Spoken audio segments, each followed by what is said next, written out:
பகுஜன் சமாஜ் கட்சியின் முன்னாள் மாநில தலைவர் ஆம்ஸ்ட்ராங் கொலையில் உண்மை குற்றவாளிகளை கண்டறிய கோரி நேற்றைய தினம் வள்ளுவர் கோட்டத்தில் கண்டன ஆர்ப்பாட்டம் நடைபெற்றது. இதில் கலந்து கொண்ட ஆம்ஸ்ட்ராங்கின் மனைவி, இயக்குனர் ப. ரஞ்சித் உள்ளிட்ட 1500 பேர் மீது நுங்கம்பாக்கம் போலீசார் வழக்கு பதிவு செய்துள்ளனர். இது பற்றிய முழு விவரங்களை அறிவோம். எமது செய்தியாளர் சோலமன் இணைகிறார். சோலமன், வணக்கம். இந்த செய்தி பற்றிய முழு விவரங்கள் என்ன?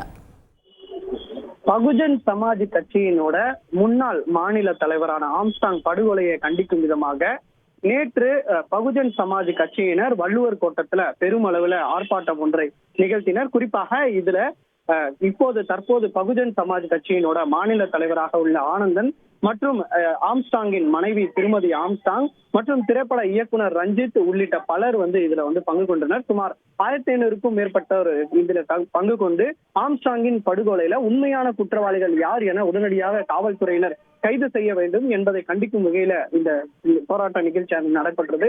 இந்த நிலையில இந்த போராட்டத்துல கலந்து கொண்ட 1500 பேர் மீது தற்போது 2 பிரிவின் கீழே நுங்கம்பாக்கம் போலீசார் வழக்கு பதிவு செய்த. குறிப்பாக இந்த போராட்டமானது எந்தவித காவல்துறையும் அனுமதி பெறாமலும் சட்டவிரோதமாக கூடுதல் என்ற அடிப்படையிலும் இந்த வழக்கு பதிவானது செய்யப்பட்டுள்ளதாக போலீசார் தரப்புல தெரிவிக்கப்பட்டுள்ளது.